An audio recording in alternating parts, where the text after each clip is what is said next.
Perfecto. Muy bien, muchísimas gracias. Eh, Vamos a empezar la sesión de clase. Buenas noches a quienes se están conectando también. Siempre es un gusto poder saludarlos a cada uno de ustedes.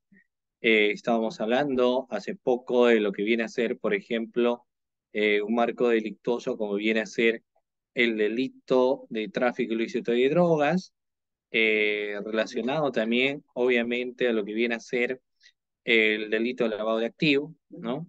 Para ende, voy a empezar proyectando las diapositivas. Hoy vamos a abordar este tema y vamos a buscar ampliar también la misma para cada uno de ustedes, ¿no?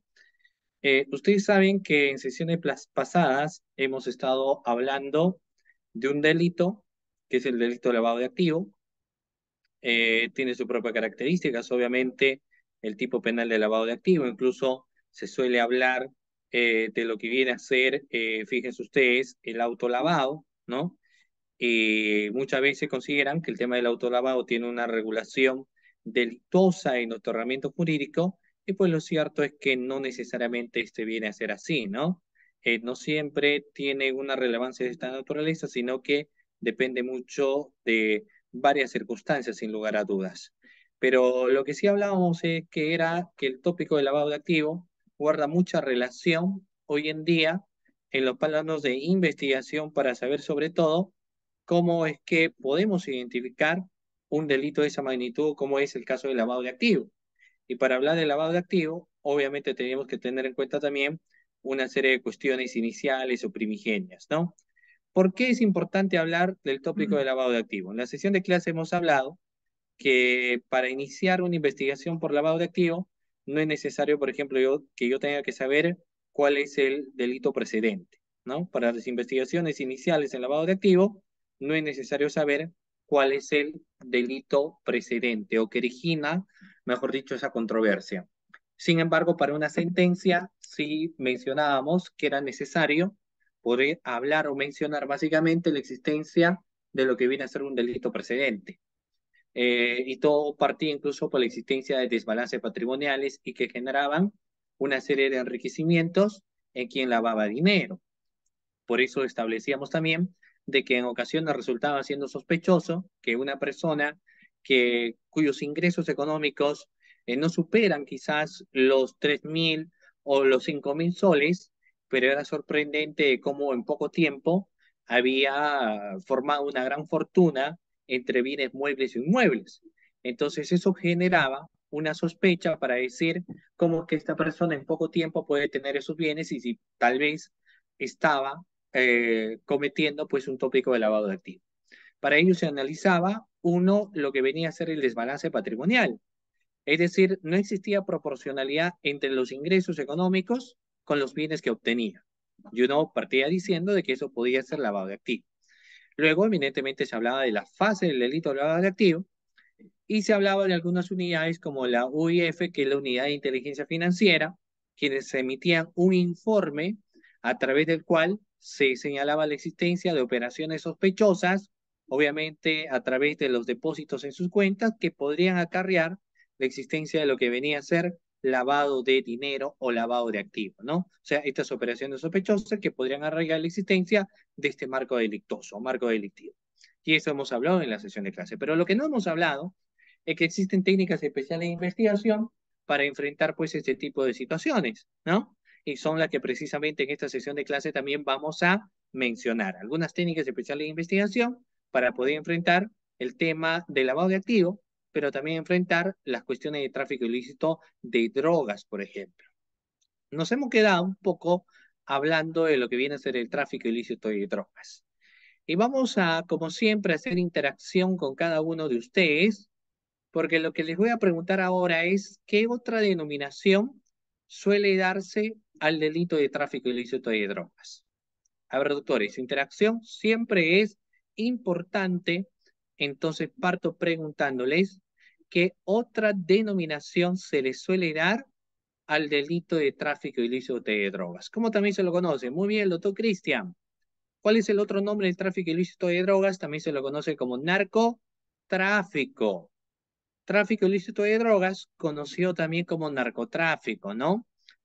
Como también suelen conocerlo como industria ilegal. Así también lo conocen. ¿Cómo más lo conocen?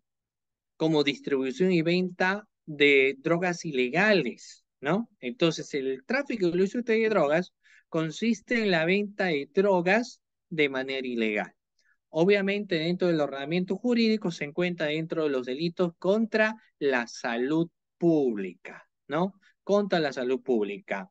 Ahora, como consecuencia se han formado, pues lamentablemente por cuestiones políticas criminales, se ha formado un mercado ilegal de sustancias estupefacientes y psicotrópicas que producen daño a la sociedad, daño a la salud de las personas y obviamente beneficios en quienes trafican con droga, ¿no? O sea, hay un atentado y puesta en peligro a la salud pública, a la salud individual, a la salud colectiva, pero existe enormes beneficios económicos sobre quiénes, sobre quienes generan o realizan este marco delictuoso. ¿De acuerdo? Muy bien, siguiente. Por esta misma razón, las autoridades pues tienen que tomar medidas que han visto que existe una gran problemática y día a día sacuden el mundo entero estos problemas del tráfico ilícito de drogas, por ende los gobiernos buscan solucionar o por lo menos hacen un intento de solucionar estos problemas, ¿no? Algo que ha llamado mucho la preocupación también es que el delito de tráfico ilícito de drogas ya no solo es cometido por aquellos delincuentes cotidianos, ¿no? Quienes pueden vender alguna sustancia psicotrópica, sino que también el tráfico ilícito de drogas lo cometen bandas delictuosas y en muchos de los casos hoy en día, lamentablemente se ve organizaciones criminales que se dedican a traficar con droga, es decir, se enriquecen económicamente, buscan tener estabilidad en el tiempo cometiendo este delito, ¿no? Por eso es que la mayoría de las naciones obviamente consideran el tráfico ilícito de drogas un problema pues muy serio. Como hablamos del tráfico ilícito de drogas, vamos a empezar haciendo el concepto inicial de lo que viene a ser droga. Entonces, si yo les pregunto, ¿qué es droga? ¿Qué vendrá a ser la droga, doctores? ¿Alguna idea? ¿Qué es droga? Porque estamos hablando de ese marco delictuoso, entonces yo tengo que saber qué es droga. A ver, a los cerca de 50 participantes que se encuentran en la sala Zoom, mi pregunta es, ¿qué viene a ser droga o qué entiendes por droga? A ver, vamos, los voy leyendo, participen, su participación es muy importante, doctores. ¿Qué entendemos por droga? Que es finalmente lo que se va a buscar comercializar, lo que se tiene, o sea, lo que se hace muchas cosas en el contexto de droga. ¿Qué es droga?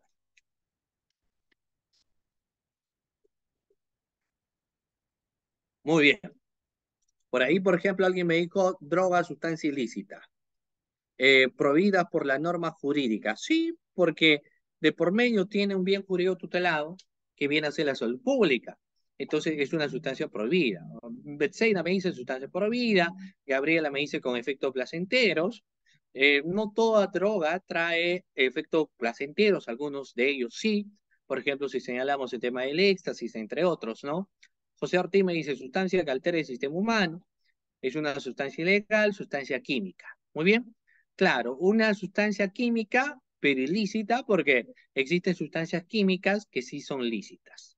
Grisel me dicen, las drogas pueden incluir medicamentos, recetados, drogas ilegales como la cocaína o la heroína, y sustancias legales pero activas como el alcohol y la nicotina, ¿no? Claro, lo que pasa es que, por ejemplo, en el caso del consumo de alcohol, el alcohol forma parte de lo que nosotros conocemos hoy en día dentro del contexto de la teoría del riesgo como un riesgo permitido. Es decir, el consumo de alcohol es un riesgo, pero está dentro de las cuestiones de riesgo permitido. O sea, la persona lo hace. Algún aniversario, alguna fiesta, entonces una copita para brindar, ingresa dentro de la teoría del riesgo permitido. En la conducción de un vehículo, que también es un riesgo, pero encalza dentro de lo que viene a ser un riesgo permitido. La problemática entonces consiste en que se juntan dos riesgos denominados permitidos. Por ejemplo, la ingesta de alcohol y la conducción de un vehículo da lugar a un delito, ¿no? Y aquí ingresamos a la pregunta que le voy a formular. ¿Qué delito se configura cuando se unen estos dos riesgos permitidos? Es decir, la conducción de un vehículo y la ingesta de alcohol. conducción de un vehículo e ingesta de alcohol, ¿a qué delito aterriza? Al delito de conducción en, ¿cómo se llama el delito? Claro, es un delito de peligro común, pero ¿cómo se denomina ese delito de peligro común? Muy bien, doctor Manuel, artículo 274 del Código Penal. Estamos hablando del delito de conducción en estado de ebriedad, ¿no? El tipo penal nos dice quien conduce, quien opera o quien maniobra vehículo motorizado de transporte público, y ahí luego nos empieza estableciendo los niveles de alcohol que no están permitidos para conducir un vehículo. Proporciones de 0,25, 0,50 gramos litro en sangre, a través de lo que fue eminentemente el examen de dosaje etílico, podría arribar a la existencia de este tipo penal. Que aparte que el conductor del vehículo haya consumido y supera los límites permitidos, necesariamente tiene que haber conducido el vehículo, tiene que haber maniobrado o tiene que haber operado el vehículo, ¿no? Muy bien. Concepto. Una droga, volviendo, dejando un poco ese lado, una droga, como ustedes muy bien lo han señalado, una droga es un fármaco o un medicamento, también es cualquier sustancia, pero con capacidad, eso sí, de alterar un proceso biológico o químico, ¿no? En un organismo vivo con un propósito no nutricional. Ahora, esto se asemeja, si bien es cierto, las bebidas alcohólicas no devienen en ser droga, pero para, por ejemplo, interpretar el tipo penal de conducción en estado de ebriedad, yo tendría que saber cuándo una persona se encuentra ebria, ¿no? Porque si no, no podría decir cuándo nos encontramos ante el tipo penal de conducción en estado de ebriedad. Entonces, yo les voy a preguntar a continuación. ¿Cuándo se dice que una persona se encuentra ebria? A ver, pregunta a la clase, ¿no? Y a quienes nos están viendo y demás personas a través de la plataforma, por ejemplo, de Cefoca. Doctores, si hablamos que la conducción en estado de ebriedad es un delito, sabemos qué es lo que reprime el contexto de conducir un vehículo, que es operar o maniobrar, llevar un vehículo. Esa es la conducción. Pero por el otro lado, hablamos de lo que viene a ser ebriedad. Entonces, la pregunta que yo les hago es, ¿qué se entiende por ebriedad? Cuando se dice que una persona se encuentra ebria. ¿Alguna idea, doctores, de cuándo una persona se encontrará ebria? Primero, es que cuando nosotros hablamos del contexto de ebriedad, la persona tendría que haber consumido alcohol, metanol, ¿no? Y el concepto clínico establece que una persona se encuentra en estado de ebriedad cuando no es capaz de maniobrar su voluntad corpórea, no es capaz de recordar determinados sucesos, es decir, existe una afectación al sistema nervioso, al contexto cognitivo de la persona, donde por ende que alguien que se encuentra ebrio no camina como lo podría hacer una persona que se encuentra sana, ¿no? Ahora, los niveles de alcohol en la sangre, de acuerdo al contexto penal, determinan en esencia cuando una persona sí se encuentra con ingesta de alcohol en la sangre, ¿no? O cuando se encuentra, por ejemplo, sana. Ya en ello se evaluó la tabla de alcoholemia. En el caso del consumo de droga, nos dice que también ese consumo lo que va a generar es una alteración al proceso biológico o químico de un organismo. Por ende que en los temas deportivos están prohibidos haber consumido algún tipo de sustancia psicotrópica prohibida. ¿De acuerdo? Muy bien. Como esta es una problemática social y nosotros podemos evidenciar ello, se tiene que reprimir a través de la existencia de un tipo penal. Y dentro de ello podemos establecer el artículo 296 de nuestro ordenamiento jurídico. Vamos a ver qué nos señala el artículo 296 de nuestro ordenamiento jurídico. Doctores, a ver, ¿alguna idea de lo que señala el artículo 296 de nuestro ordenamiento jurídico? ¿Qué establece, doctores, el artículo 296 del ordenamiento jurídico respecto a lo que es, obviamente, el delito ya de tráfico ilícito de drogas? A ver, ¿alguna idea? Ya, algunos me dicen cuando sus cinco sentidos se encuentran alterados, claro, ustedes me están haciendo una conceptualización, ¿de acuerdo? Que es sobre el consumo de alcohol de una persona, pero ahora estamos en el contexto del tipo penal del artículo 296, que nos establece promoción o favorecimiento al tráfico ilícito de drogas. ¿Qué nos señala? Ojo, quienes tienen su código, les invito a que ustedes se vayan al artículo 296 del Código Penal. Para empezar, el tráfico ilícito de drogas es un delito contra la salud pública. Se encuentra ahí ubicado dentro del ordenamiento jurídico. Delito contra la salud pública es el tráfico ilícito de drogas. Ahí se encuentra ubicado, ahí lo encontramos, ¿de acuerdo? Este tipo de medida se encuentra ahí. ¿Y qué nos señala el comportamiento que se reprime? Para empezar, el tráfico ilícito de drogas, como ustedes lo ven redactado, doctores, la pregunta es, para ustedes, ¿el tráfico ilícito de drogas es un tipo penal general o es un tipo penal especial? A ver, vamos. ¿El tráfico ilícito de drogas, doctores, es un tipo penal general o es un tipo penal especial? Pregunta a la clase. ¿Tipo penal especial o tipo penal general el tráfico ilícito de drogas? A ver, sabemos qué son los tipos penales generales, ¿no? Y sabemos cuáles son los tipos penales especiales. El caso de un tipo penal general lo puede cometer cualquier persona, un varón o una mujer, obviamente mayor de 18 años. Pero en el caso de los tipos penales especiales, solo alguien con una condición determinada por el legislador puede cometer ese delito.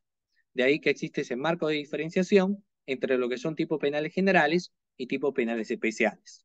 Una vez establecida ella, el artículo 296, que nos habla de promoción o favorecimiento del tráfico ilícito de drogas, vendrá a ser un tipo penal especial o un tipo penal general. A ver, vamos, ¿es un tipo penal especial o es un tipo penal general? El tráfico ilícito de drogas, ¿general o especial?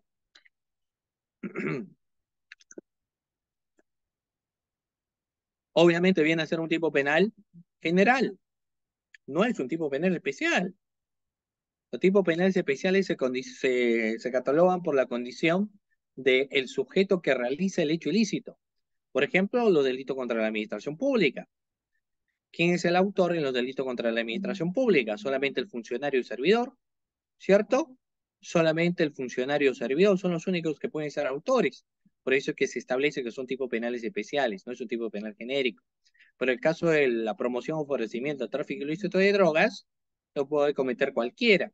Si nosotros revisamos el ordenamiento jurídico, vamos a ver que la nomenclatura jurídica establece el que promueve. Entonces ya rápidamente vemos el que, y cuando encontramos ese marco de redacción, ¿no? O nomenclatura de descripción del delito, el que, sabemos que el autor puede ser un varón o puede ser una mujer. Si cualquiera de los dos es el autor, entonces viene a ser un tipo penal general. Creo que eso queda claro, ¿no? ¿Cuáles son los comportamientos que se reprimen en el artículo 296? Promover. Y la promoción del consumo de droga o favorecimiento al consumo de droga, pues hoy en día es en planos mayúsculos que hace 20 años atrás o 30 años atrás. ¿A consecuencia de qué? A consecuencia del uso de las redes sociales. Hace 20 años atrás aproximadamente, doctores, las personas cómo se comunicaban? A través de cartas, ¿no?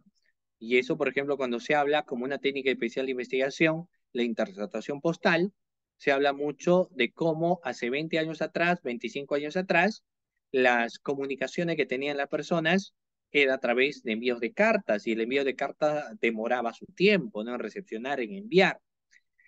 Y era más difícil incluso hablar de las cuestiones de promoción de tráfico ilícito de drogas, porque tenía que ser solamente a través de las versiones directas o a través del envío, por ejemplo, de postales.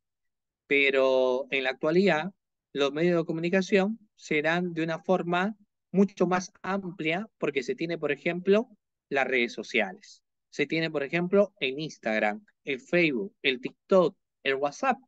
Entonces, la forma de comunicación en la actualidad ya no vienen a ser a través de cartas, sino la forma de comunicación viene a ser a través, por ejemplo, de la utilización de lo que eminentemente vienen a ser estas redes sociales. Entonces, quien puede promover, para que luego se le pueda imputar este delito, puede favorecerse del uso pues, de la tecnología, de las redes sociales. ¿De acuerdo?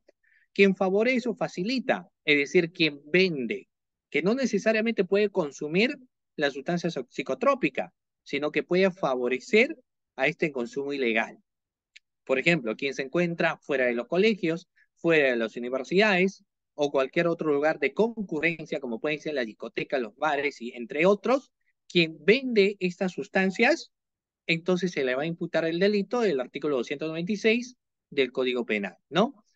Pero también se le va a imputar no solamente a quien vende o a quien promueve, sino a quien fabrica. Hay una elaboración eminentemente para el tema de lo que viene a ser la droga. Y esto es a través del uso de algunas sustancias que evidentemente son prohibidas. Quien realiza ello y se evidencia, ¿no? Entonces también se le imputa este marco del delito. Ahora, ¿a cuánto oscila la pena del artículo 296 del Código Penal? O sea, si a una persona se le imputa el tráfico ilícito de drogas, ¿cuánto creen ustedes que podría ser su pena privativa de libertad?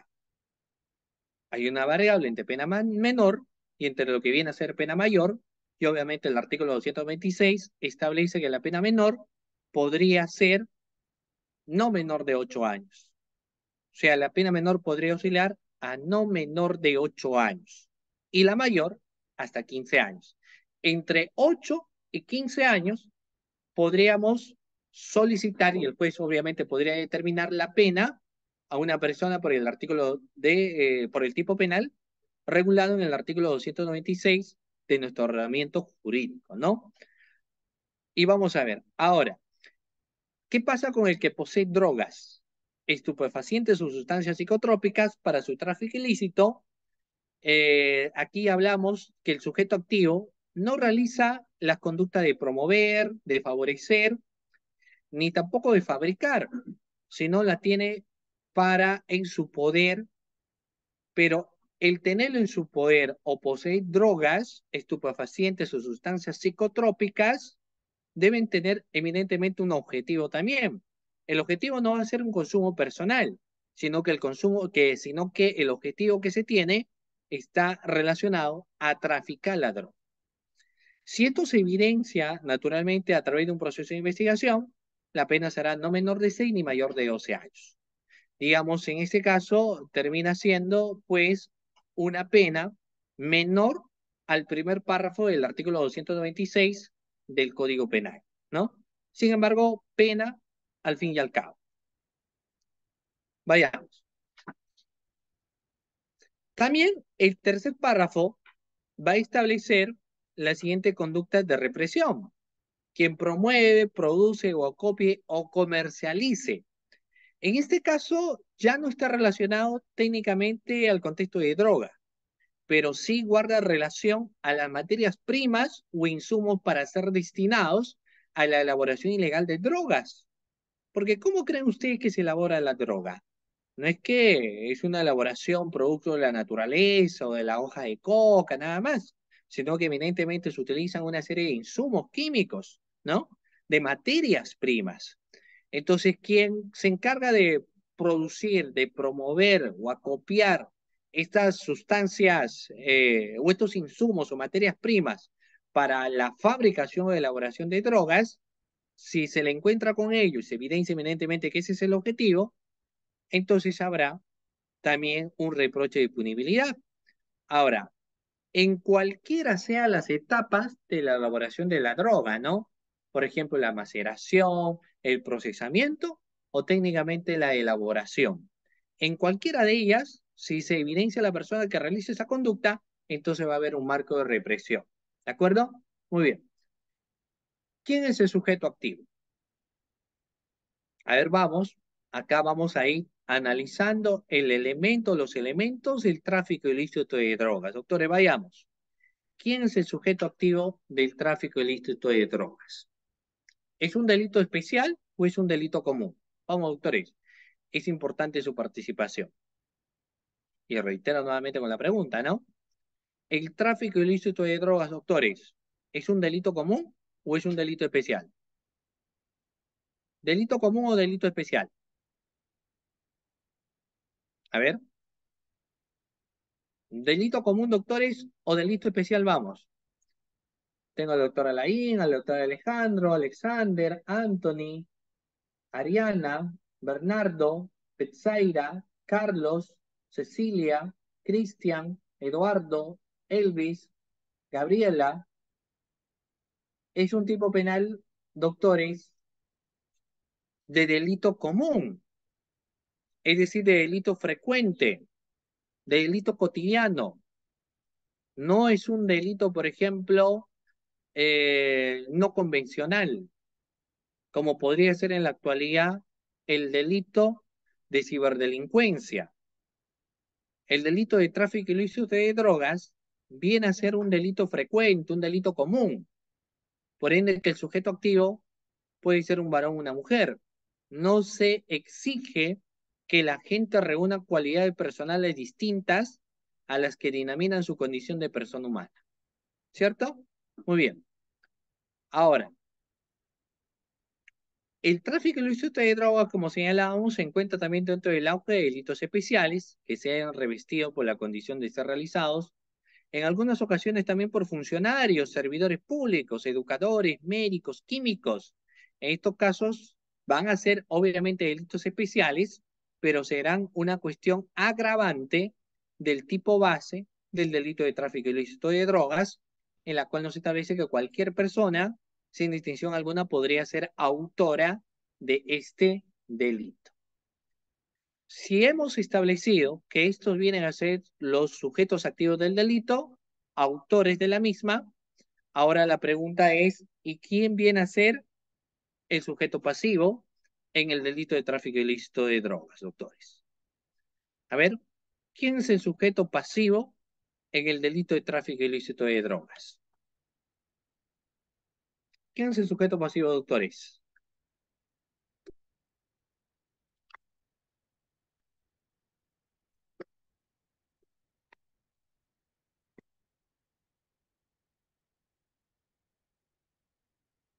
A ver,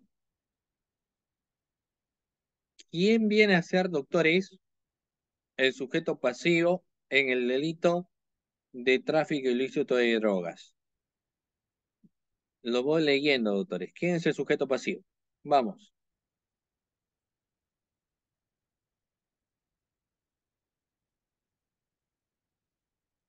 ¿Quién es el sujeto pasivo? A ver.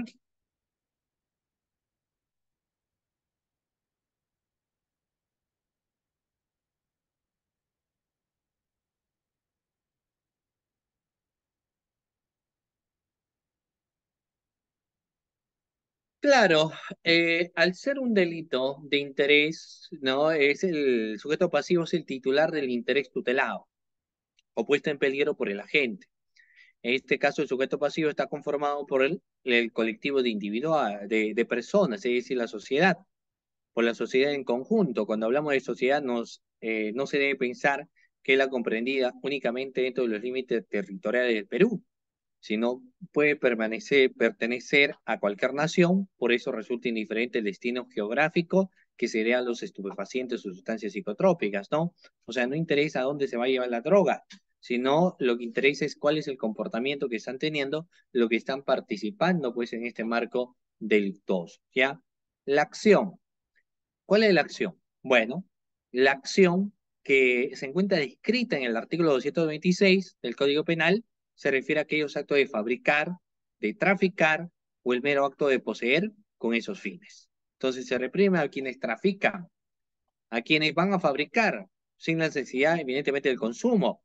Y el mero acto de tan solo poseer la sustancia prohibida por ley te hace ser autor del delito naturalmente de tráfico ilícito de drogas, ¿ya?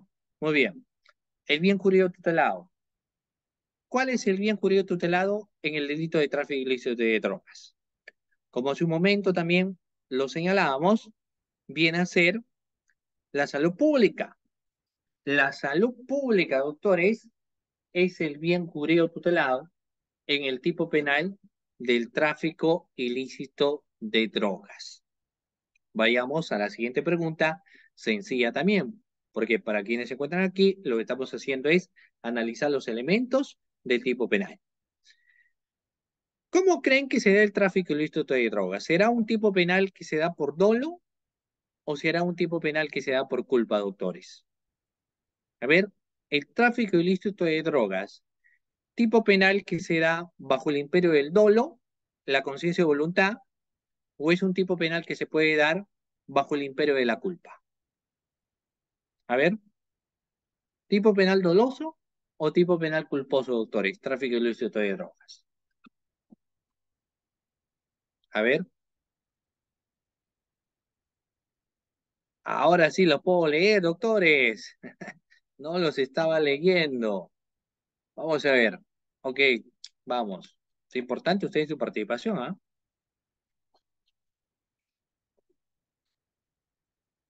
El tráfico ilícito de drogas es un tipo penal que se da necesariamente al imperio del dolo, de la conciencia y voluntad. Por eso se establece que es un tipo penal netamente doloso. No existe la culpa en el tipo penal del tráfico ilícito de drogas, ¿no? Ahora, y uno pues empieza también a entender un poco de cómo diferenciamos que un tipo penal es netamente doloso o un tipo penal es culposo, ¿no? ¿Cómo nos damos cuenta de ello? Pues la misma descripción de la propia norma. Cuando es culpa, la redacción del tipo penal se encuentra en el imperio de la culpa. Por ejemplo, homicidio culposo, lesiones culposas, ¿no? El peculado culposo. Entonces, la misma descripción normativa establece la conducta como culposa, ¿no? Se establece la conducta bajo el imperio de la culpa. Y si no lo encontramos bajo el imperio de la culpa, entonces establecemos que la conducta siempre será a través del dolo. Y el dolo nosotros podemos darle pues muchos marcos de conceptualizaciones al dolo, ¿no? Desde el dolo directo, desde el dolo indirecto, desde el dolo a través de consecuencias necesarias. Entonces vamos hablando pues todos esos árboles, ¿no? Volviendo al contexto del tráfico ilícito de drogas, el tráfico ilícito de drogas es un tipo penal que solamente se da al imperio del dolo. No existe culpa. Siguiente, consumación. ¿Cuándo se consume el delito? No es un delito de resultado, es un delito de peligro. Y aquí ingreso una pregunta y vamos a poner 20, ¿ah? Voy a poner 20 a quienes me dan la siguiente respuesta, doctores. Por ejemplo, voy a poner 20 de calificación. A ver, ¿quién me dice, ojo, cuál es la diferencia entre un tipo penal de peligro y un tipo penal de resultado? ¿Y esto porque cuando hablamos del tráfico ilícito de drogas, nos establecen que es un tipo penal o un delito de peligro? Si así nos pone, ¿no? Delito de peligro. Como me pone delito de peligro, entonces la pregunta que yo estoy haciendo es, ¿cuándo sabemos nosotros que nos encontramos ante un delito de peligro, por ejemplo, común, o cuándo nos encontramos ante un delito de resultado? A ver, ¿cuándo es peligro común y cuándo es resultado? Es importante su parte. Ustedes saben que pueden participar a través del chat o luego también su forma de participación es a través de la opción de levantar la mano, ¿ah? Con la opción de levantar la mano también pueden hacer su pregunta o la respuesta a lo que yo les estoy señalando y gustosamente pues ayuden. ¿No? Muy bien. A ver, vamos a ver. Tengo a Cristian. Cristian, ¿qué me dice?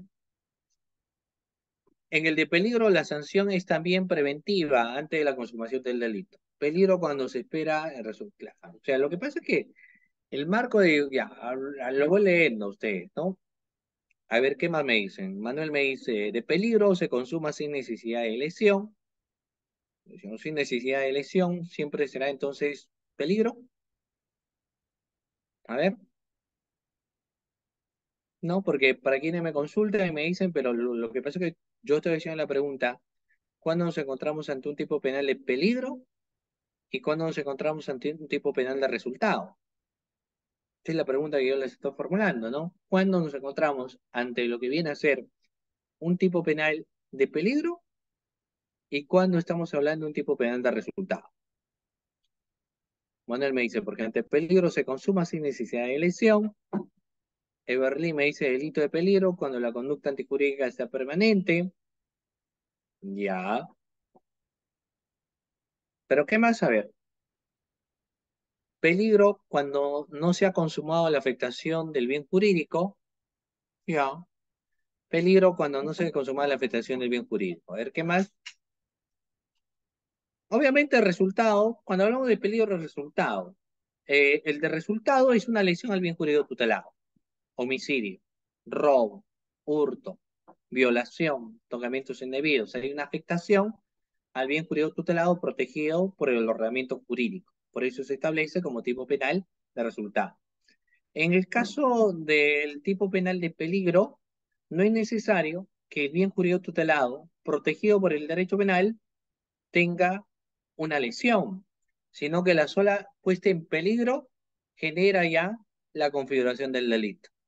Un ejemplo, doctores, viene a ser la conducción en estado de ebriedad, ¿no? O sea, en este tipo penal no es necesario que exista un resultado de muerte o que una persona termine lesionada, sino que el solo hecho de haber conducido o estar conduciendo el vehículo ya genera un peligro latente. Pues que acaso en la conducción en estado de ebriedad uno espera que haya una muerte, ¿no? Porque si esperábamos que existe una muerte, entonces estaríamos ante un delito de conducción en estado de ebriedad seguida de muerte, y no solamente conducción en estado de ebriedad como tal, ¿cierto? El tráfico ilícito de drogas también es un tipo penal de peligro. ¿Y por qué? Porque no es necesario que la persona todavía consuma la droga y mata a alguien, que consuma la droga y viole a alguien, que consume la droga y lesione a alguien. No es necesario, sino que el simple hecho de elaborar, de promover, de vender, sin que haya un resultado directo, ya lo hace ser un tipo penal de peligro, ¿no? Es un tipo penal de peligro y por ende un reproche de esa naturaleza. Por eso es que cuando se habla el contexto de consumación, nos hallamos ante un delito de peligro que contiene como característica la potencial existencia de un resultado posterior natural líticamente apreciable. Resulta indiferente la verificación de resultado o daño material al bien jurídico salud pública, ¿no? Como la gran mayoría de delitos, que en este caso no es la excepción, el tráfico ilícito de drogas también tiene tipos agravantes. Por ejemplo, ¿qué agravantes podríamos encontrar en el delito de tráfico ilícito de drogas? Vamos a ver. Por la modalidad de comisión del delito, autoría inmediata. El agente que vale o utiliza para la comisión del delito de menores de edad o cualquier otra persona inimputada. Como algunos dirían, hecho la ley, hecho la trampa. Por ejemplo, hablemos en ese sentido de los menores de 18 años.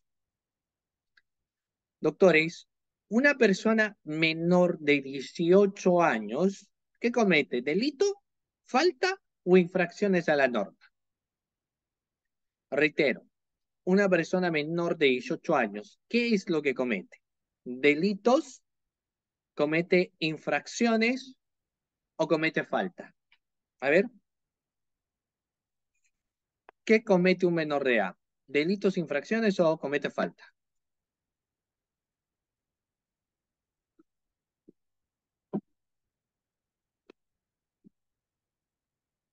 ¿Qué comete un menor de edad, doctores?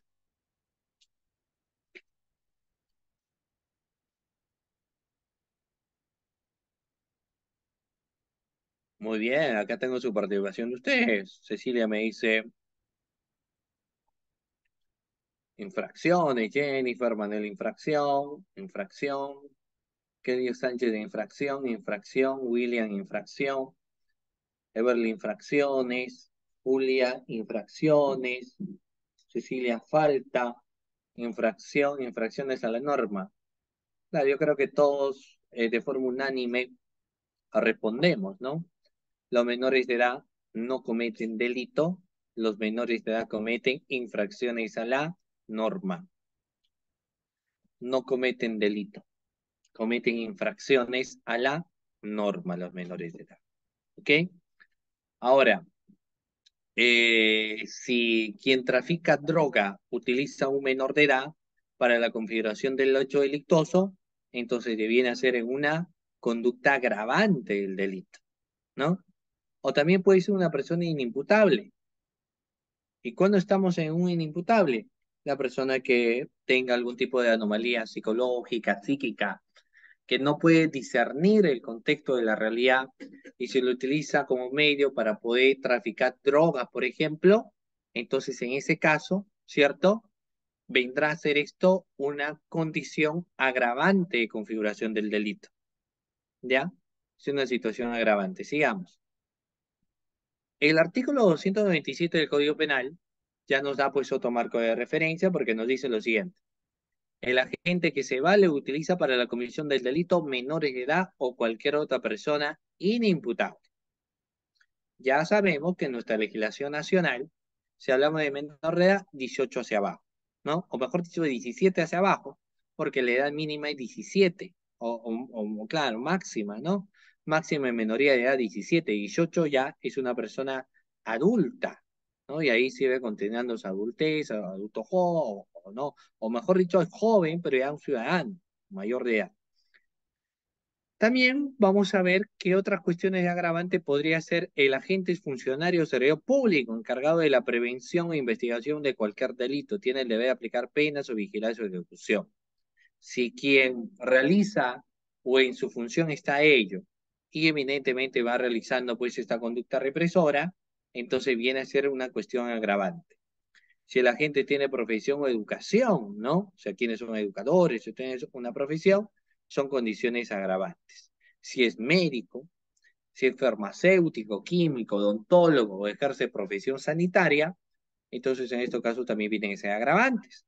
Si el hecho cometido en el interior o inmediaciones de un establecimiento de enseñanza, centro asistencial de salud, recinto deportivo, lugar de retención o reclusión, son situaciones agravantes. Si el agente se vale o utiliza la comisión de delitos menores de edad o cualquier otra presión inimputable, ellos ya lo hemos señalado, o si el agente, por ejemplo, es autoridad pública elegida por sufragio popular, entonces en esos casos también vendrán a ser situaciones agravantes de la configuración del delito. Pero fíjense ustedes, doctores, que el tráfico ilícito de drogas podría llegar, ¿saben ustedes o sabían que la pena, porque en nuestra legislación, ¿cuál es la pena mayor? En nuestra legislación, la pena mayor, ¿cuál es? Cadena perpetua, ¿no?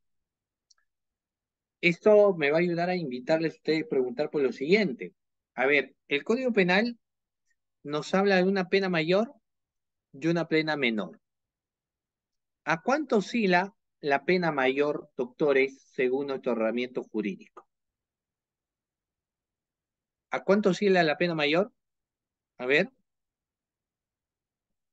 ¿a cuánto oscila, doctores, la pena mayor? ¿Cuánto viene a ser pena mayor?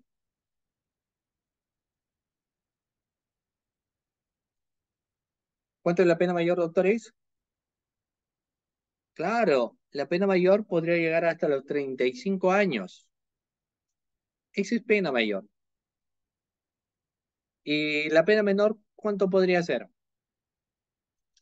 ¿O hasta cuánto oscila, doctores, una pena menor?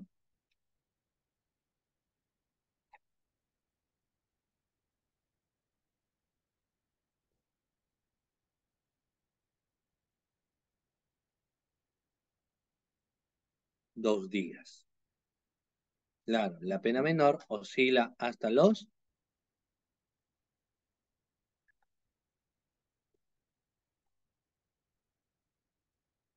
2 días. ¿Ok?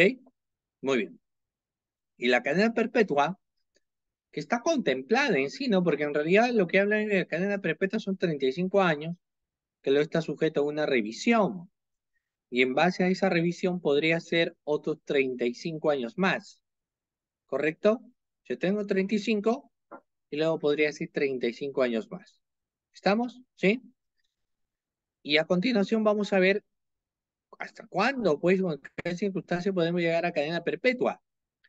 Por ejemplo, uno es cuando el agente actúa como cabecilla o dirigente de una organización destinada al tráfico ilícito de drogas a nivel nacional o internacional, ¿no? Cabecilla o dirigente de una organización criminal. Ya hace unos días, porque todavía, y eso yo voy a hacerle acá la pregunta aprovechando esta situación agravante, ¿no? Doctores, vamos, ¿qué diferencia encontramos? Márquenme por lo menos una diferencia entre banda delictiva y organización criminal, doctores. Señálame una pequeña diferencia entre banda delictiva y entre organización criminal, doctores. A ver, una pequeñísima diferencia entre banda delictiva y organización criminal. A ver, ¿quién me señala?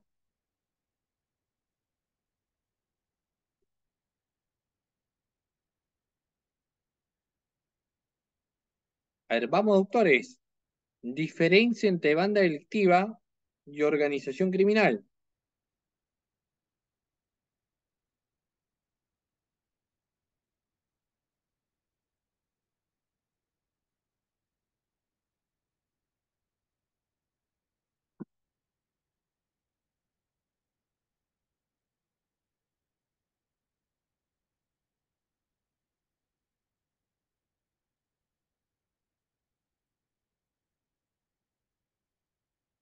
A ver, acá lo voy leyendo. Hemos dicho, es importante su participación. A ver, vamos a ver algunas diferenciaciones. ¿Qué diferenciaciones encontramos?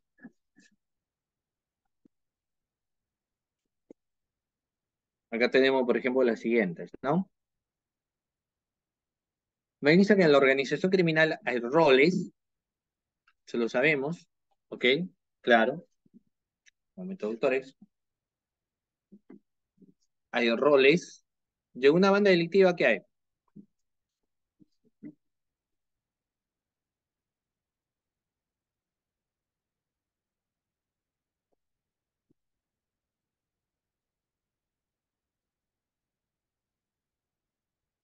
A ver,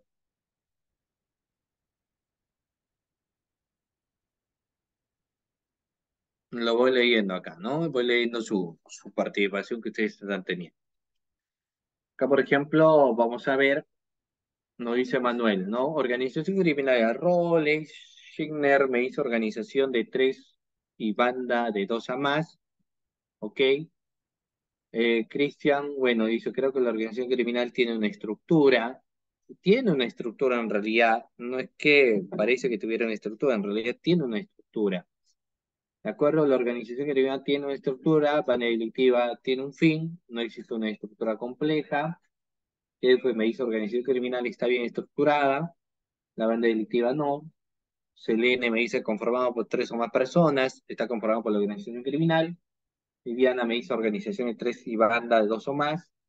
Bernardo, banda delictiva y participación de dos o más elementos, organización criminal tiene estructura organizada. Eduardo, por la cantidad y el rol de cada uno de sus miembros. La organización está comprobada por tres o más personas, claro que sí. La banda delictiva es un grupo de personas que se juntan para cometer un ilícito penal y la organización un grupo organizado y jerarquizado. Ok, también esto resulta siendo cierto. Entonces, muy bien, ustedes lo han dicho, porque lo que acá establece es que en el caso, por ejemplo, de una organización criminal, te viene a ser en un contexto agravante el delito. Y que al ser agravante, incluso va a llegar, como ustedes lo pueden ver, a cadena perpetua, ¿no? Entonces ahí es donde uno se pregunta, pero dice, ¿y cuándo es que llega finalmente al contexto de cadena perpetua el tráfico ilícito de drogas? Y nos establece que cuando es dirigente o cabecilla de una organización destinada al tráfico ilícito de drogas a nivel nacional o internacional, así nos establece, ¿no? Y ya hemos hablado, pues para no confundir en contexto de la banda delictiva, que ahí no llegaría a cadena perpetua. Luego, cuando la gente se vale del narcotráfico para financiar actividades de grupos terroristas, ¿no? Y eso me permite, por ejemplo, evidenciar el siguiente contexto que yo les voy a mencionar. apartándonos acá un poco del tema, pero resultando siempre en base por qué es que en el tráfico ilícito de drogas se puede llegar a una pena de cadena perpetua, ¿no? Porque naturalmente tendría que haber una especificación o una explicación al respecto de ello. Pero vamos a ver, por ejemplo, que también puede llegar a cadena perpetua cuando la gente se vale del narcotráfico para financiar actividades en grupos terroristas, nos dice, ¿no? Reitero, nos establece cuando la gente se vale del narcotráfico para financiar actividades de grupos terroristas. Y uno diría, pero ¿qué grupos terroristas, no? Vayamos a lo que dice la Constitución. Sabemos que existe un derecho a la vida, el derecho a la vida naturalmente reconocido a nivel del plano constitucional, los derechos humanos, nuestro mismo ordenamiento jurídico, cuando nos habla del derecho del concebido, desde el momento de la concepción, una persona tiene ciertos derechos, como ejemplo el derecho a la vida, porque si no existiera ello, cualquier persona podría matar, ¿no? Y esto no es así. Sin embargo, así la vida como derecho plasmado en nuestro ordenamiento jurídico, en nuestra constitución política, no viene a ser un derecho absoluto, sino por el contrario, viene a ser un derecho relativo. Es decir, si al ser relativo, existen circunstancias en las cuales ese derecho a la vida incluso lo pierde de tus manos. Y aquí nuestra constitución política establece dos circunstancias en las cuales está permitido la pena de muerte. Por ejemplo, doctores, ¿cuáles vendrán a ser aquellas circunstancias donde se encuentra permitido pena de muerte? A ver, vamos.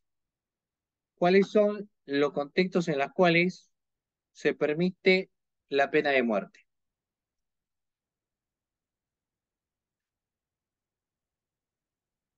A ver,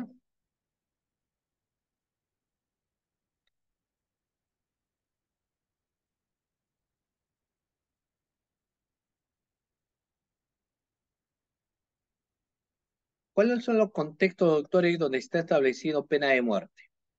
A ver, vamos. Lo voy leyendo también ustedes.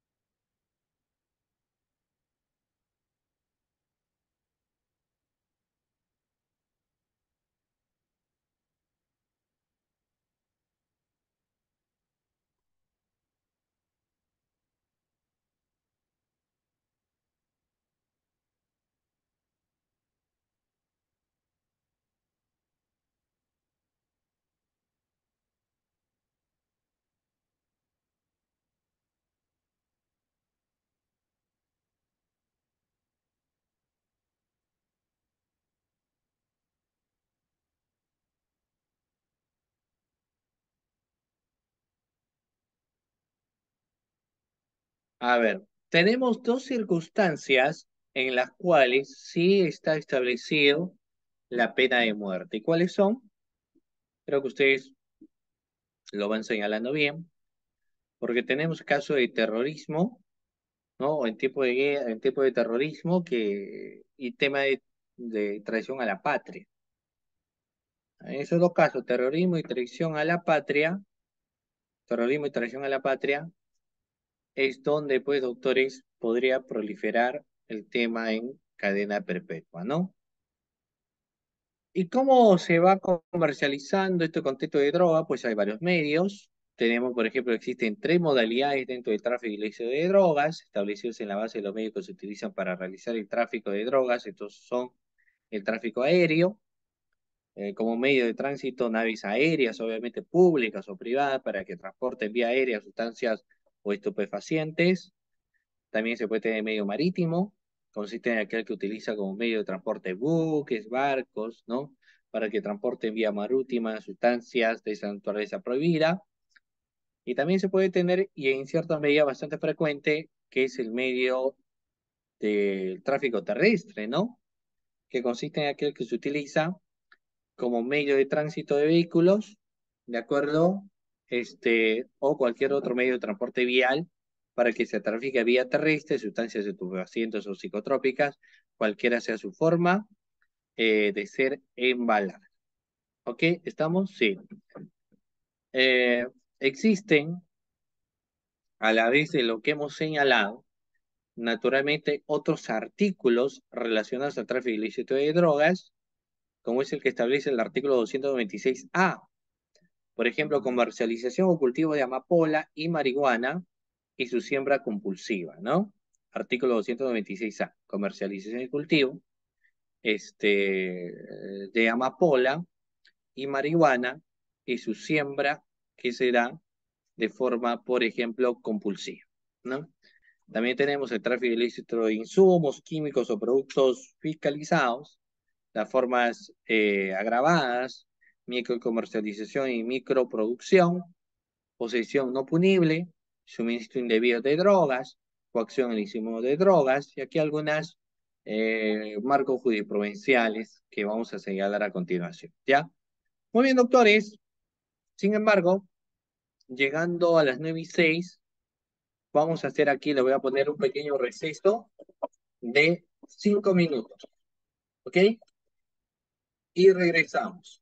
Hacemos un pequeño receso, doctores, de 5 minutos y vamos regresando. No se olviden.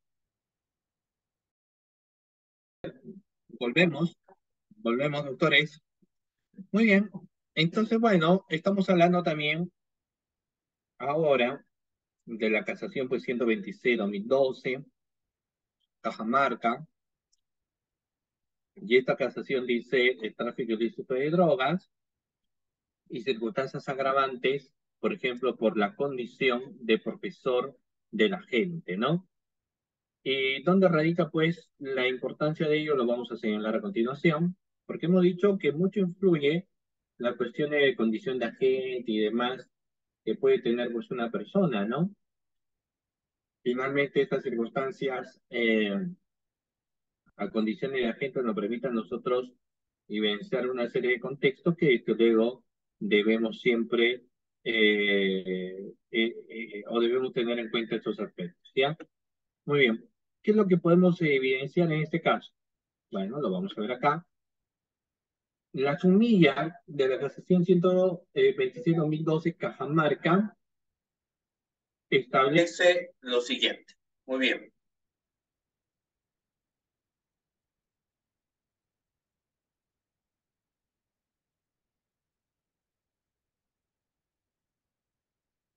Por ejemplo, para la configuración de dicha agravante delictuosa, porque estamos hablando en marco de configuración del delito, no solo se requiere que el imputado tenga la condición, nos dice, de educador, como algunos lo pueden señalar, no solamente resulta siendo que tenga la condición de educador, ¿de acuerdo?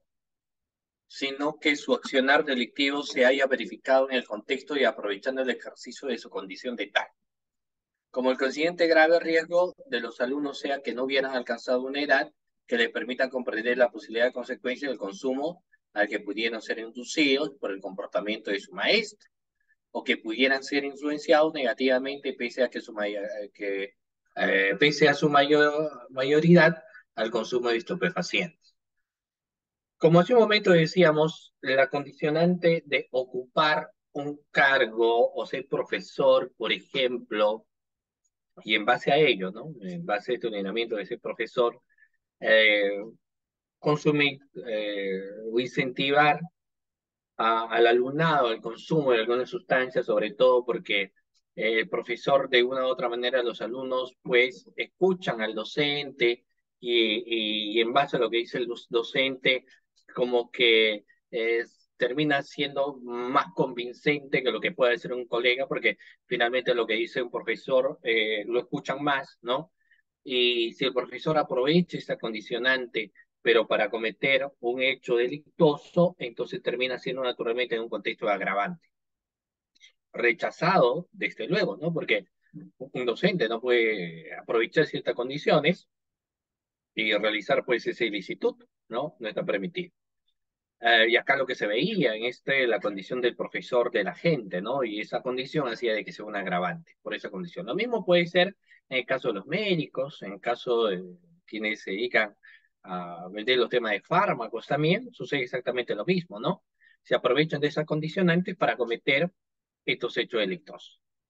Vayamos, existe un expediente que es el 281-2008-0-501-JRP-04, donde establece también, por ejemplo, el tráfico ilícito de drogas, y nos decía aquí, convivir en el inmueble donde se procesaba la droga podría ser, doctores, digamos, una condicionante para que te incluyan como una persona autora también del tráfico ilícito de drogas. Te pongo en contexto.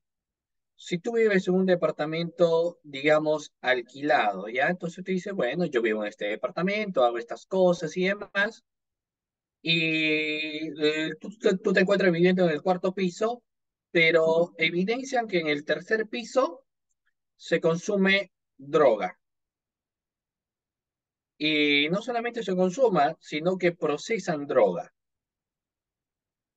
en el primer piso y segundo piso, y tú vives en el cuarto, pero todos finalmente van viviendo en el mismo condominio, ¿no? Entonces la pregunta es, ¿el vivir en ese condominio te hará ser autor del delito de tráfico ilícito de drogas? Doctores, ¿qué opinan? ¿Se te puede incorporar también como autor del delito de tráfico ilícito de drogas por vivir en ese lugar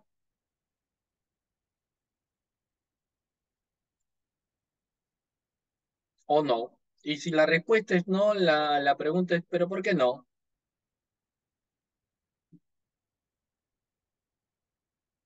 ¿Por qué no se te podría imputar el delito de tráfico ilícito de droga?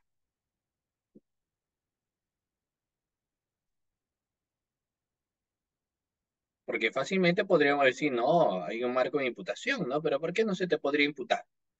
A ver, lo voy leyendo en los comentarios, estimados doctores, que su participación, como les digo, viene a ser pues muy importante para nosotros, ¿ya? Ok, autor no, pero sí podría ser cómplice. ¿Por qué no cumple con los presupuestos? Ya, yo sé que muchos dirían, a esta persona finalmente no se le puede imputar pues ningún delito porque básicamente es una persona que, eh, bueno, es una persona que nada tiene que ver con este tema, no es un tercero, es alguien que nada pues tiene que ver con este contexto problemático, vivía ahí y finalmente en el cuarto piso, lo que se encontraba en el primero y el segundo, a ellos sí se le puede imputar responsabilidad porque algo naturalmente tenían que ver, ¿no? Pero quienes se encontraban en el cuarto piso, ellos no tendrían que ser responsables por esto, o cualquier razón que se pueda establecer. Bueno, hasta cierto punto digamos que eso podría tener cierta lógica, pero ¿qué pasaría?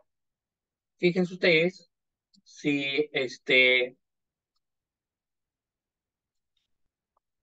del cuarto piso sí sabía que sus vecinos de ese lugar, es decir, tanto del primero y el segundo piso, vendían droga. O sea, él sí posee conocimiento. ¿Qué pasaría? ¿Qué podría suceder en ese caso, doctores, si sí posee conocimiento, que se trafica, por ejemplo, con droga? ¿Podría imputarse al contexto de complicidad? ¿O podría imputarse un delito de omisión de aviso a la autoridad, por ejemplo, de realizar algún tipo de aviso, ¿no? O ver esta situación para que se haga frente a este contexto y que no se realice.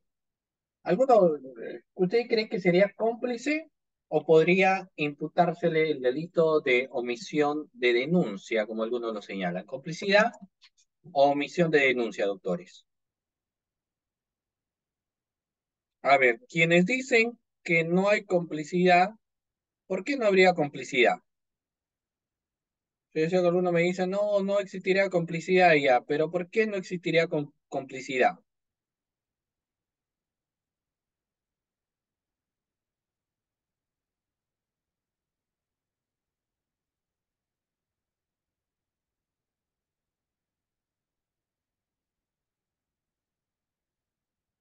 ¿Por qué no existiría complicidad de autores?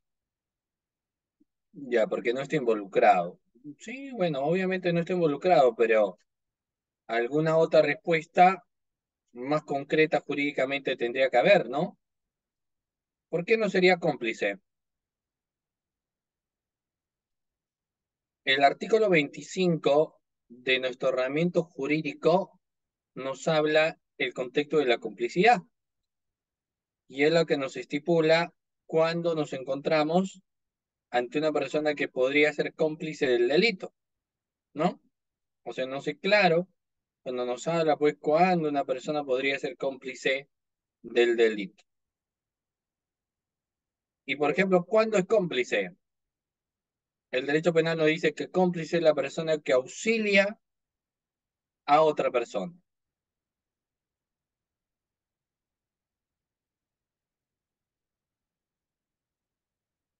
Es decir, a una persona que facilita la comisión de un delito, ¿no? Quien apoya la comisión de un delito. Ese debiera ser el cómplice. Si no, no hablamos de una APP de complicidad naturalmente, ¿no? Quien no apoya, quien no ayuda, ese no será cómplice. Cómplice es quien ayuda, quien facilita la comisión de un hecho delictuoso. Creo que eso también pues queda claro, queda establecido dentro de los marcos, por ejemplo, establecidos de complicidad. Entonces no sería cómplice, sino que lo que sí se le podría imputar es omisión de denuncia, ¿no? Existe una omisión de comunicación a la autoridad, omisión de denuncia, porque si él tenía conocimiento. Ahora, naturalmente, lo grave del problema va a estar en ver si él, cómo es que tenía o no tenía conocimiento. Entonces, hay que pasarnos, pues, algunos criterios, como establecer, por ejemplo, doctores, el hecho de que alguien pueda darse cuenta a través del olor, por ejemplo, que emana naturalmente las personas que consumen algún tipo de sustancia psicotrópica, ¿no? Llámese en este caso droga. Entonces posiblemente ahí podremos ver estas veces, ¿no? Muy bien. Claro, bueno, los temas de callar por temor son lamentablemente algunas cuestiones. Pero vamos a ver aquí, miren, este expediente 281-2008-501-JR-P-04 que nos habla respecto al tema de tráfico ilícito de drogas, nos dice, convivir en el inmueble donde se procesaba la droga no involucra necesariamente con el delito, o sea, no se involucra con el delito, porque hay un fundamento destacado, naturalmente en este expediente 281-2018-0-501-JR-P-04, porque aquí, por ejemplo, nos dice, es central establecer si con base a los hechos probados lleva necesariamente a la conclusión de que Sara Castañeda Sosa tuvo intervención personal en la realización del hecho punido. El colegiado considera que esta hipótesis ciertamente es plausible. O sea, si hablamos de hipótesis plausible, es hipótesis probable. Empero, también es plausible la hipótesis de Castañeda Sosa no está involucrada en la realización del hecho punible. La convivencia en el inmueble donde se procesaba la droga no se lleva directamente a inferir el involucrado personal de Castañeda Sosa en la realización del hecho. En efecto, se trata indudablemente de indicios contingentes, pero no tienen la calidad epistémica de indicios necesarios. Creo que eso queda claro, pero va a ser naturalmente una exigencia de la labor de investigación, que en este caso recaerá pues naturalmente en el Ministerio Público, para poder precisar si realmente cuenta con los elementos de comisión suficientes y necesarios como para poder imputarle a una persona la comisión del delito, ¿no? Entonces el hecho de ser vecino de otros, de sus vecinos, que sí se dedican al tráfico ilícito de drogas, no lo convierte necesariamente en autor de la misma. ¿Ok? Muy bien.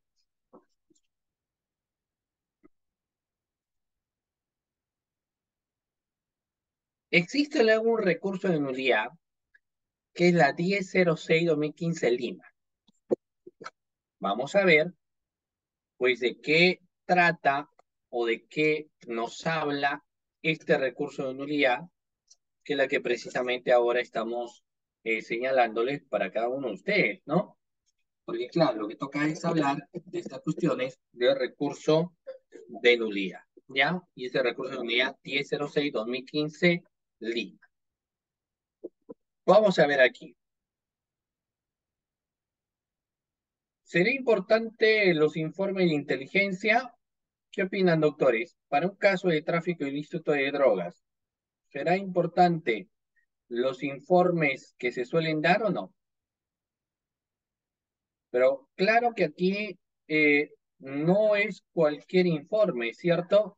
Sino, como se establece, son informes de inteligencia. Entonces, si hablo de un informe de inteligencia, esto podría tener algún tipo de valoración distinta. ¿Qué opinan? Un informe de inteligencia, doctores, podría tener una fundamentación específica, o es que aquí la regla probatoria debe ser diferente, ¿no? O sea, cuando hablamos de diferentes está el hecho de, pues, que no sería suficiente con un tema de un simple informe, sino tendríamos que hallar otros tópicos distintos a lo que estamos señalando, ¿no? O sea, tendría que encontrarse, aparte del informe, otras versiones, otros contextos más. Si creemos que no es necesariamente así, los informes se entiende que se han dado a través, en primer lugar, de una tarea titánica de investigación, porque se entiende que en base a esa tarea titánica se logra hallar, pues, la decisión, ¿no? Y no simplemente de una forma, genérica establecer si hay o no existe un hecho delictuoso, ¿no? O sea, tendríamos que detallar el contexto. Entonces, creemos en ese sentido que el informe de control, si bien esto es importante, pero es insuficiente con solo el informe de control poder ni siquiera hallar un grado de responsabilidad de alguien, ¿no? Tendríamos que tener otro contexto más que refuercen eso. Uno solo, como les digo, vendría en ser insuficiente y no habría que señalar pues mucho valor en todo caso. Tendríamos que tener otro contexto más que refuercen en todo caso la precisión que nosotros estamos formulando, ¿no? ¿Sí? Muy bien, sigamos. Entonces, acá, ¿qué nos establece? Delito de tráfico ilícito de drogas, valor probatorio de los informes de inteligencia, los actos de inteligencia que realiza, por ejemplo, la Policía Nacional son actos investigativos, preprocesales, materializados en documentos donde los agentes declaran haber visto a cierta persona en determinado lugar y ahora como tal pueden ingresar al proceso mediante la declaración del citado órgano de prueba o en su defecto podrán ser ofrecidos por el fiscal para su lectura y debate en la etapa procesal pertinente sin perjuicio de su confrontación en el respectivo interrogatorio que van a tener obviamente los involucrados, ¿no? Muy bien, entonces, hasta aquí, claro, con el informe de inteligencia ayuda para poder solicitar el allanamiento y desarraje, ¿no? Incluso también la propia interceptación de las comunicaciones nos va a ayudar muchísimo a través de ello, ¿no? A través de la utilización de todos estos medios o vías, pues, como les digo, para el esclarecimiento de estos temas, ¿de acuerdo? ¿Sí? Ok, muy bien. Vamos a ver aquí entonces, a continuación, ok, voy a presentarles las siguientes diapositivas.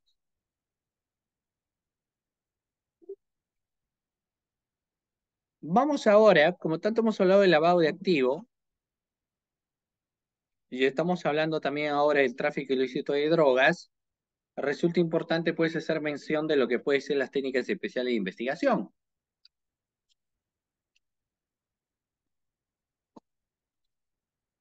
Y yo quiero aprovechar preguntándoles si han escuchado hablar de las técnicas especiales de investigación. ¿Han escuchado, estimados doctores, hablar de las técnicas especiales de investigación? ¿Sí?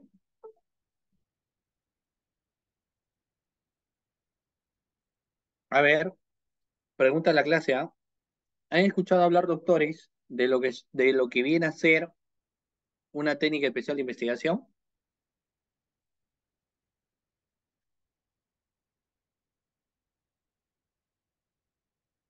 A ver, vamos. ¿Se encuentran ahí, doctores? ¿Qué es una técnica especial de investigación? Porque si yo voy a hablar de lavado de activos, si voy a hablar del tráfico ilícito de drogas, que es lo que nosotros hemos estado señalando en esta ocasión, ¿no? Hemos hablado de tráfico ilícito de drogas, estamos hablando de terrorismo, por ejemplo, o el tráfico ilícito de drogas, lavado de activos, que hace unos días hemos estado mencionando. Entonces la pregunta es, todos estos delitos se tienen que investigar, pero no es cualquier tipo de investigación, sino todo va a estar al marco de lo que se considera pues como técnicas especiales para investigar. Es decir, no se utilizan los medios convencionales de una investigación cualquiera, sino que se parte de lo que es en esencia las técnicas especiales de investigación. Y aquí ingresa otra pregunta, que es la que se formula en los siguientes términos, ¿no? ¿Qué son las técnicas especiales de investigación? Para hablar de las técnicas especiales de investigación, uno se remonta al año 2000. Para ser más específicos, nos remontamos a la Convención de Palermo. Cuando hablamos de Palermo, muchas personas dicen, ¿quién es Palermo? ¿En qué consiste? ¿Qué es lo que hizo Palermo? ¿No? Entonces, como que se va teniendo esa idea y dice, bueno, se quiere hablar de Palermo, pero ¿quién es Palermo? ¿No? Palermo no es que sea una persona, sino que Palermo es la denominación de una ciudad de Italia, ¿no? De Italia. En Palermo, lo que se debatió es un problema inicial de política criminal, porque el tema de enfrentarse a la delincuencia no era una forma tradicional, como los famosos delitos al paso, ¿no? Los delitos al paso son hurto, son robo, por mencionar algunos, ¿no? Incluso los delitos de tocamientos indebidos, los actos contra el poder, entre otros, o sea, no solamente eran este tipo de delitos al paso, sino que uno ya se enfrentaba a grupos más complejos. Entonces uno se enfrentaba a organizaciones criminales, que naturalmente tenían como objetivo pues cometer hechos ilícitos, cometer delitos. Pasaban fronteras, porque por ejemplo en el caso de lo que es el tráfico ilícito de drogas, la droga no solamente se quedaba, por ejemplo, en el Perú, sino se tenía que pasar a otro país. Entonces habían naturalmente autores del delito que no se encontraban en el territorio nacional, sino que eran autores del delito, pero que se encontraban en otro país y tenías que enfrentarte a todo un grupo organizado de personas. Lo mismo sucedía en el caso del lavado de activos. Hace unos días hemos hablado del contexto del lavado de activos, del origen precedente, y hemos visto las fases del delito de lavado de activos, la conversión, hemos hablado de la transferencia, el ocultamiento, pero precisamente dentro de la transferencia, quien lava dinero lo transfiere muchas veces a personas que se encuentran en otro país, ¿no? El lavador de dinero se encuentra en Perú, pero transfiere las cuentas a personas que se encuentran en Norteamérica, por ejemplo, o en Centroamérica, ¿no? O se encuentran en Europa. Entonces, naturalmente, vemos un grupo de personas que traspasa fronteras y hay que enfrentarnos a ello. Y enfrentarte a ello, decía la Convención de las Naciones Unidas, por ejemplo, con el tráfico ilícito de drogas, estupefacientes y sustancias psicotrópicas del 20 de diciembre de 1988, que no se iba a poder combatir con las formas convencionales para investigar. O sea, es decir, las declaraciones, los oficios que uno requiere que te puedan proporcionar. O sea, terminaba siendo insuficiente ello, sino que resultaba siendo necesario el uso de lo que eminentemente vienen a ser unas técnicas distintas a la forma tradicional para investigar, lo que hoy en día conocemos como las técnicas especiales para investigar. Y se estableció, pues, en Palermo, de que para ello se tenía que tener la entrega vigilada, el uso de agentes encubiertos, la vigilancia electrónica también, ¿no?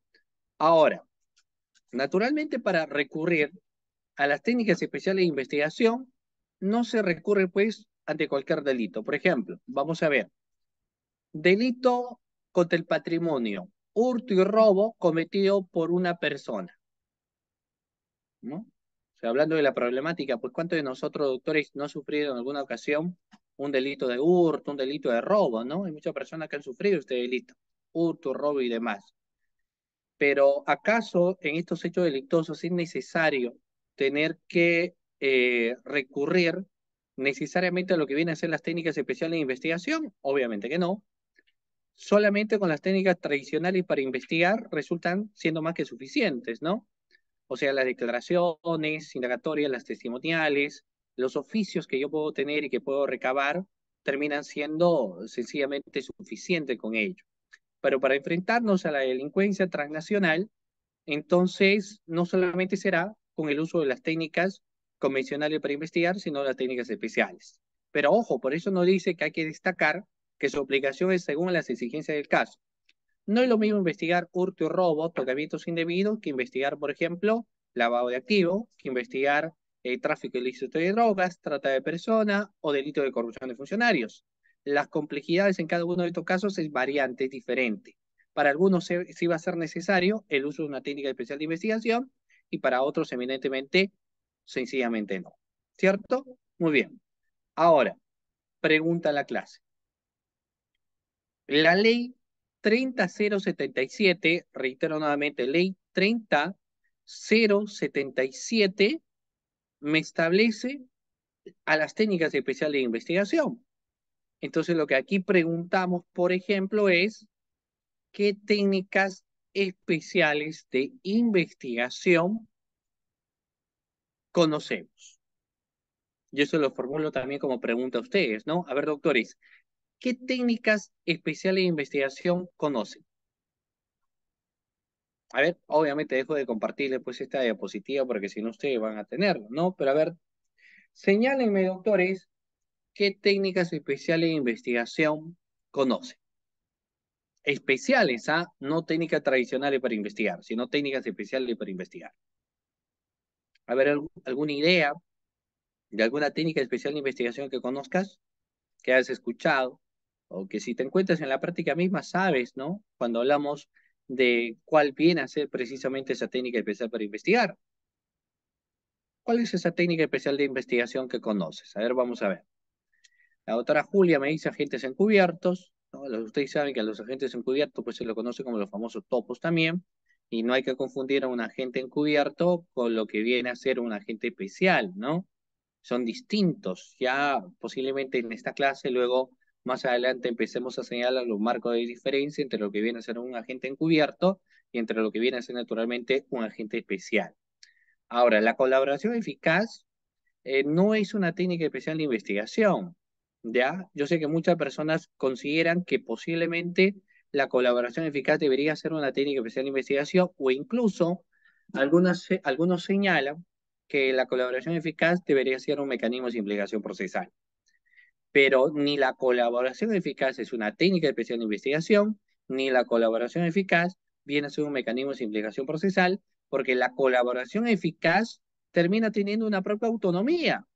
Se dice que es un proceso autónomo, especialísimo, no contradictorio, basado en la justicia negociada, ¿no? En el caso de la colaboración eficaz, nos habla de las personas quienes pueden ser, primero, no directamente colaboradores eficaces, pero sí podrían llegar a serlo porque todo parte de quién es postulante a ser colaborador eficaz. O sea, uno no nace como colaborador eficaz, uno empieza como postulante a ser colaborador eficaz y dentro de ello tenemos, por ejemplo, a quienes podrían ser postulantes. Naturalmente, quien podría ser, uno, colaborador eficaz es la persona que está sometida al proceso de investigación. Eso que queda claro, ¿no? Dos, la persona que está con sentencia y que pueda tener algún tipo de beneficio premial.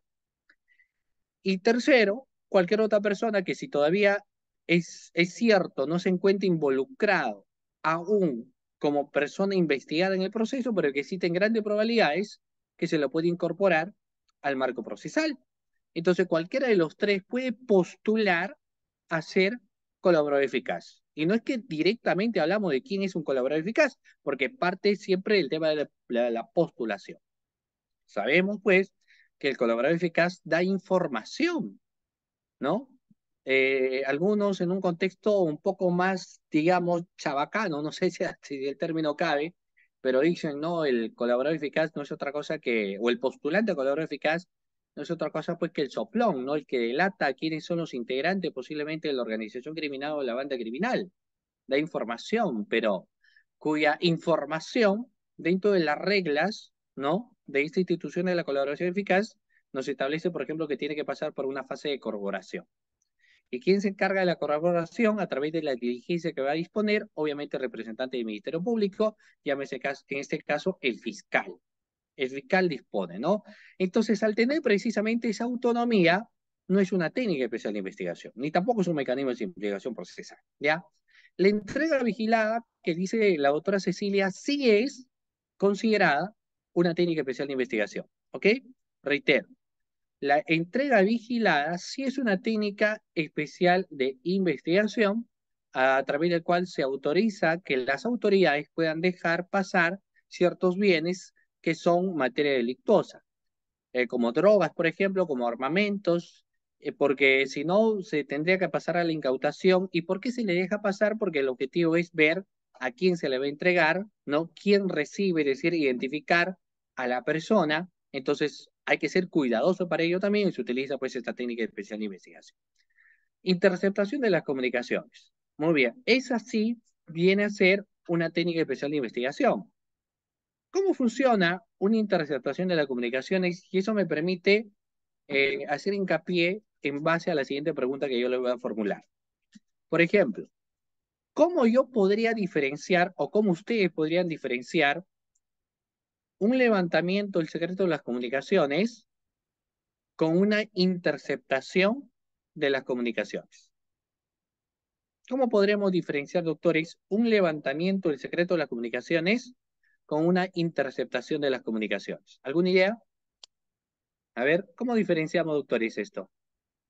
De por sí yo les digo que la interceptación de las comunicaciones o la interceptación de llamadas, ¿no? Es una técnica especial de investigación y que el requerimiento de levantamiento secreto de las comunicaciones es una forma convencional para investigar. Pero lo que yo les digo ahora es qué diferencia podríamos encontrar una de otra, ¿no? ¿Qué diferencia podríamos encontrar, doctores, entre un levantamiento secreto de las comunicaciones y una interceptación de las comunicaciones? A ver, ¿encontramos diferencia o no encontramos diferencia?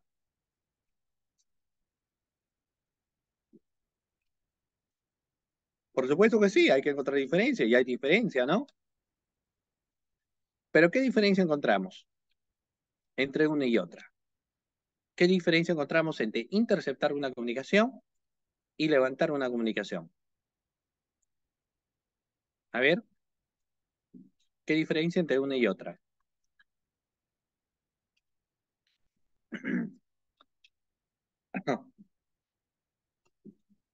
Bueno, obviamente, si yo hablo del levantamiento del secreto de las comunicaciones, se hace a través de un requerimiento ante el juez. Ambos se hacen ante el juez, pero el levantamiento es para ver vinculaciones de llamada anteriores al hecho delictuoso. Por eso es que cuando las empresas teleoperadoras remiten la información, en la información lo que uno encuentra es el número telefónico, los números telefónicos, que sea las llamadas que se han dado de determinado número durante un determinado periodo de tiempo que el fiscal eminentemente requirió. Y dentro de ello vamos a evidenciar cuántas llamadas entrantes existen, cuántas llamadas salientes, el tiempo de duración de las llamadas.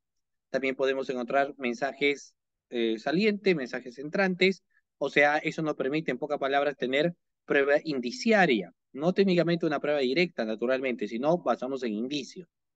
Pero cuando uno hace una interceptación de las comunicaciones, la situación cambia radicalmente. ¿Por qué? Una interceptación de las comunicaciones no se realiza en tiempo pasado, sino se realiza en tiempo presente, en lo que ahora están conversando, en lo que ahora se están comunicando, en lo que ahora están diciendo, ¿cierto?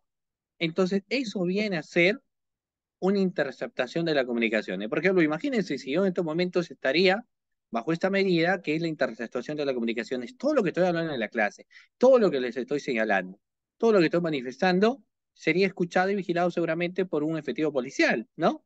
Porque esa es parte de una interceptación de las comunicaciones.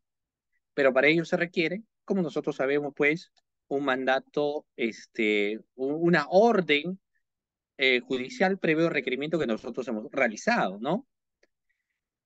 No podría, o es que, porque eso me parece que algunos hace unos días preguntaron y decían, pero yo puedo poner en tu casa, por ejemplo, ¿no? O sea, busco la forma, ingreso a tu casa y pongo micrófonos ocultos.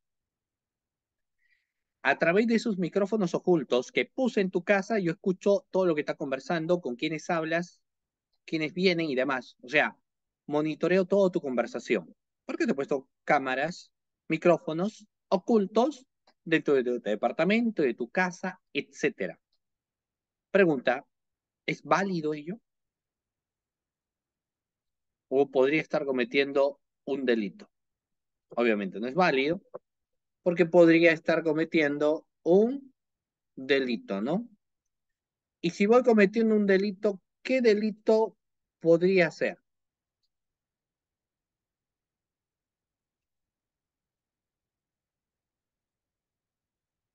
Porque creo que sí queda claro que en ese caso en concreto vamos cometiendo un delito, ¿cierto?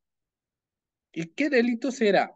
¿Cómo se llama o cómo se le suele decir en el argot popular cuando una persona pone micrófonos ocultos en tu casa o departamento?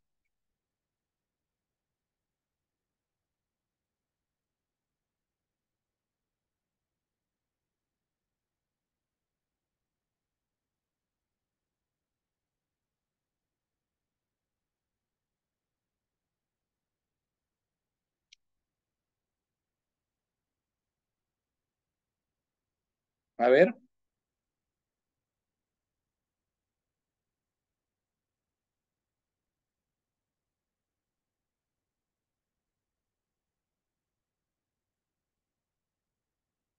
¿cómo será entonces, estimado doctor Esello?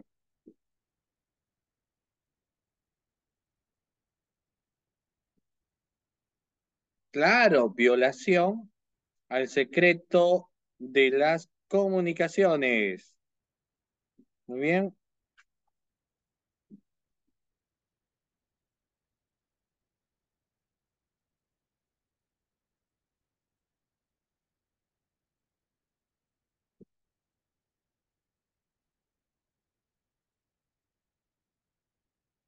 Violación al secreto de las comunicaciones. Claro.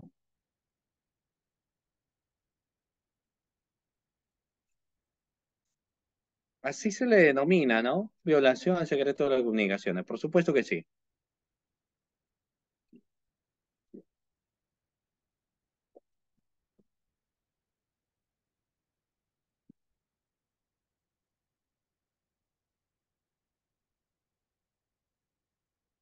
Claro. O como algunos, por ejemplo, en el argot también cotidiano, ¿cómo suelen decirlo? El famoso chupó. Neo, pues claro, le dicen, no, lo han chuponeado, dicen, ¿no? Porque claro, para empezar, va existiendo una vulneración al derecho fundamental, que en este caso viene a ser la libertad. Hay una vulneración al derecho fundamental, al libre tránsito, a la libertad de libre tránsito, en todo caso que tiene una persona, pues, ¿no? Claro.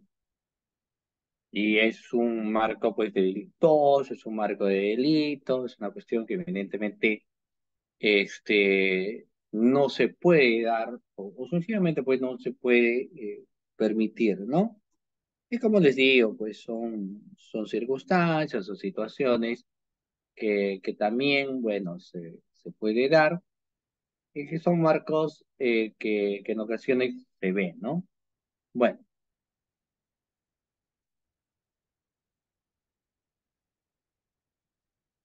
ok, sigamos. La intervención postal. Cuando hablamos de intervención postal, nos dice solo interceptar, retener y detener cartas relacionadas con organizaciones criminales y delitos relacionados bajo investigación y hacer todo lo posible para no afectar cartas de terceros no relacionados. Todas las retenciones o cartas abiertas que no estén relacionadas con los hechos investigados serán devueltas a sus destinatarios mientras no se dé a conocer los demás hechos punibles alegados. En este caso, el fiscal seguirá la ley que el artículo 2 ordenó el decomiso y procedió. Artículo 2, párrafo 11 de la ley número 27697, que otorgó a los fiscales el derecho de intervenir y controlar las comunicaciones o documentos privados en circunstancias especiales. La intervención de las comunicaciones. El artículo 10 es claro porque sí nos empieza hablando sobre lo que viene a ser, doctores, la interceptación de las comunicaciones. Y nos dice, por ejemplo, lo siguiente, ¿no? Miren, vamos a ver.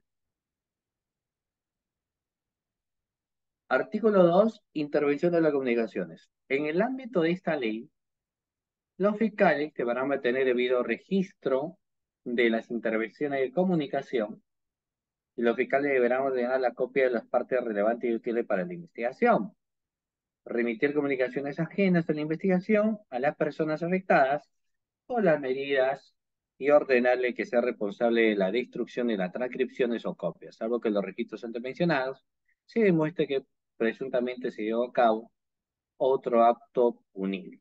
En este caso, el trámite cumplir con el artículo 2, párrafo 11 de la ley número 27697, ¿ya? Y aquí, por ejemplo, mediante resolución de la Fiscalía de la Nación, 4933-2014 MPFN, que aprobaron pues cuatro protocolos de actuación conjunta de las medidas limitativas de derechos, y no solamente el caso de la interceptación de las comunicaciones, sino en el caso del allanamiento, impedimento de salida, intervención de las comunicaciones telefónicas, levantamiento de secreto bancario, reserva tributaria y bursal, ¿ya? Cuando hablamos de esta técnica de especial investigación y cómo nace, todo nace pues a través de un informe policial, ¿ok? El policía a cargo de una investigación criminal en adelante pesquisa podrá obtener los números telefónicos, no el email, el SIN, el IMSI, la dirección IP, correos electrónicos y otros datos de identificación de las personas involucradas. eh, a través de acciones de inteligencia y cualquier otra fuente legítima. La Policía Nacional o el fiscal, cuando le corresponda, verifica pues ello el informe primigeniamente para que luego, después de ese informe, lo que haga el fiscal, porque no todo informe también que emiten los efectivos policiales deviene en un requerimiento fiscal. Ya requerimiento fiscal pues denota también otro tipo de circunstancias que cuando imperan naturalmente una especial necesidad de poder requerir a ellos, ¿no? Entonces, recibido el informe policial, el fiscal evaluará si la misma está debidamente fundamentada y contiene los datos necesarios. El fiscal, después de su evaluación y con los requisitos exigidos por la ley, dentro de las 24 horas, sin atención al carácter urgente de la medida, formalizará el pedido y o requerimiento ante el juez competente para que las comunicaciones, telecomunicaciones o sus instrumentos sean abiertos, incautados, interceptados o intervenidos, debiendo anexar los elementos indiciarios para que justifique pues, la autorización de la restricción del derecho. ¿Ya? Muy bien. Y luego de ello se ejecuta pues la medida, ¿no? Ahora, todo lo que se escucha en la interceptación de las comunicaciones, no todo ello es la que va a ser finalmente objeto, digamos, de análisis o investigación, no, nada tiene que ver, sino que luego de ello, pues, podríamos tener un aspecto en la transcripción de las comunicaciones, que también es un punto importante que hay que tener en cuenta, ¿no? Entonces, el fiscal, quien dispone de la transcripción de la grabación, para tal efecto levantará el acto correspondiente. La transacción de las comunicaciones realizadas estará a cargo del personal pertinente después de la conclusión de la investigación. Control o reexamen. De acuerdo a lo dispuesto en el nuevo reglamento procesal penal, ejecutada la medida se pondrá en conocimiento del afectado todo lo actuado por el mandato judicial imperante. ¿Ya? Muy bien, pasamos ahora a la circulación y entrega vigilada de bienes delictuosos. Acá, como les he dicho, se permite que los bienes se pasen, circulen, ¿no? Y sin que se les pueda incautar, como drogas, armamentos y demás, y uno podría decir, pues, cómo es posible ello. Y vamos a ver que en ese caso, el artículo 12, circulación y entrega vigilada de bienes delictivos, de acuerdo con el artículo, pues, doctores 340, ¿no? De la Ley de Enjuiciamiento Criminal aprobado por el decreto número 957, el fiscal tiene derecho a ordenar la distribución o control de la entrega de los bienes relacionados con uno o más delitos sospechosos de la comisión de una organización delictuosa. Las personas naturales autorizadas o encargadas de colaborar con la autoridad competente durante la ejecución de esta medida, de acuerdo hay que tener en cuenta ellos, ¿ya? Muy bien,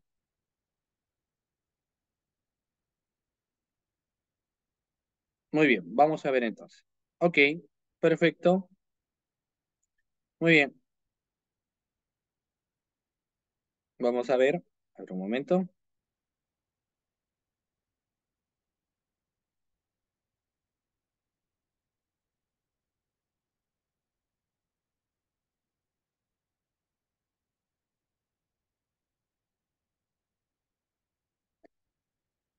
Vamos a ver entonces, eso es lo que nos establece, ¿no?